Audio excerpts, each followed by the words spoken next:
এই বাইরা রাকিব রে নিয়ে কিছু কথা কইছে, বাইরের কথাটি শুনেন। আমার বিবাহিত বউ আমার কাছে থাকাকালীন বিয়া বইয়া গেছে গা, এই শর্মে তো আমি সমাজে মুখ কই দেখাইতে পারতাম না। সোশ্যাল মিডিয়াতে ঢুকলেই দেখি তুই বেটা সংবাদ সম্মেলন করস, আপিল করস যে তোর বউ গেছে গা, তুই আবার বউ ফিরে আনতে চাস। এ হালার ঘরে হালা, তুই যে তোর তোর তো শর্মে তো জীবন দিয়ে লওয়া উচিত। হালার ঘরে হালা, জীবন দিয়ে। আমার তোর বেটা বউ গেছে গা, তোর বেটা লজ্জা, এটা শরম, সমাজের কাছে তুই লুকাই থাকবি। তুই বেটা সংবাদ সম্মেলন করস, নির্লজ্জ, বাংলাদেশের একমাত্র নির্লজ্জ খানকির বলা তুই। হ্যাঁ, একটা মহিলা আমার কাছে থাকতো না, ওকে ভাই আমার কাছে থাকতো না, আমি জোর করে রাখবো কেন? জাগা, তুই অন্য বেটার লগে না আরো 20 বেটার লগে জাগা, আমার কাছে থাকতি না? নাই, আমার কাছে কি অপশন নাই? পৃথিবীতে আর কোনো মাইয়া নাই? হ্যাঁ, ওর লগে আমার থাকতেই বোঝে, আর কোনো মাইয়া নাই, আমি ওই ওরই চাই।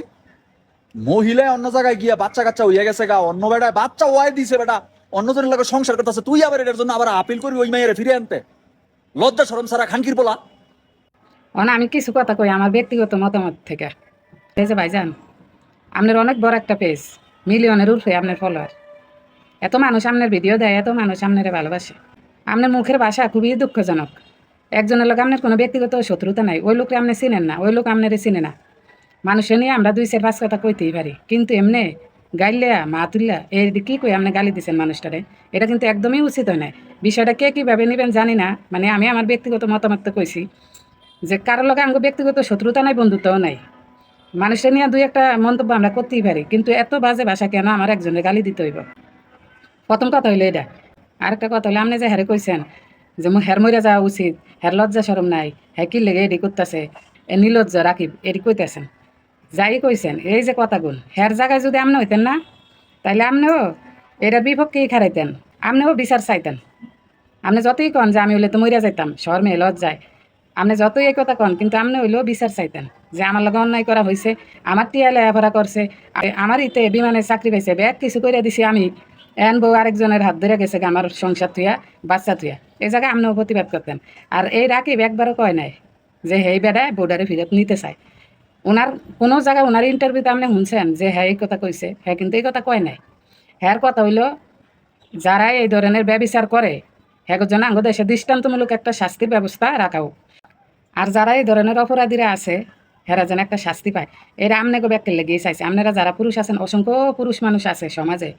এই যে আপনি যে একটা কথা কইলেন না যে লজ্জায় শর্মে মানুষের মুখে দেয়াইতাম না, কেউ লোকে কইতামই না, আপনার মতো এরকম চিন্তাধারার অসংখ্য পুরুষ মানুষ আছে। যায়া দেন হ্যাঁ গো বউরা এগুলা কইরা গেছে গা, সংসার নষ্ট হয়ে গেছে, পোলাইন চালাইন ব্যাগ একদিকে, হেরা একদিকে। অসংখ্য বেটা মানুষ আছে, হেরা লজ্জা সময় মানুষের লগে কয় নাই।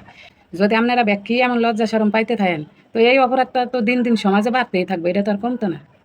এটা তো আর কমতো না। তাহলে এটা কি সমাধান চুপ থাকা? কেউ না কেউ একজন তো প্রতিবাদ করতে হইব, এটার বিরুদ্ধে খাড়াইতে হইব, যাতে করে কারো সংসার এমনি না ভাঙে, কারো পোলা পাইন এরকম এতিম না হয়। যার কারণে এই লোকটা এটার পিছিয়ে লড়ছে। লোকটা বারবার কয় আপনারা বুঝেন না। আবার অনেকেই দেখি কমেন্ট করেন যে তামিমা হইল রাকিবের ওই টাকার মেশিন, টাকার মেশিন গেছে গে দেখে বেড়া এমন করতেছে, বেড়া নির্লজ্জ শেষরা। আপনারা কে এটি জানেন না?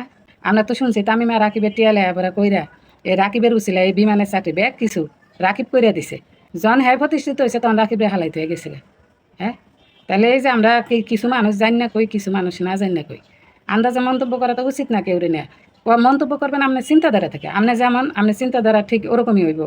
আপনি পজিটিভ মাইন্ডের হইলে আপনার চিন্তাধারা পজিটিভ থাকবো, আপনি যদি নেগেটিভ মাইন্ডের হয়ে থাকেন চিন্তাধারা নেগেটিভ থাকবো, এটাই স্বাভাবিক।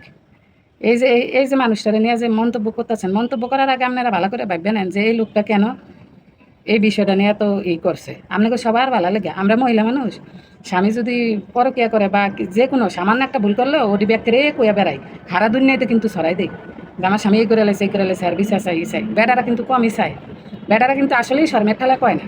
তো ব্যক্তি যদি এমন শর্মের ঠেলা চুপ হয়ে থাকেন, আপনারা নিজেই চিন্তা করে দেন অপরাধটা বাড়বো নাকি কমবো। কেউ না কেউ তো এটার বিরুদ্ধে অবশ্যই খারাইতে হইব, প্রতিবাদ করতে হইব। এই পরকীয়া সম্পর্কটারে যে আপনারা অনেকে বৈধতা দিতেছেন, আপনারা কি বুঝে হুন্যা দিতেছেন?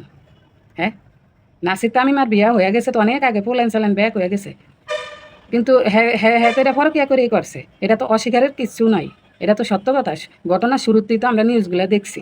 হ্যাঁ, আর কেউ আমার গালি দেন না, আপনাকে একটা রাতে ধরে ভাই ধরে গালি দেন না। ওই বিবেক দিয়া কথাটি চিন্তা করেন।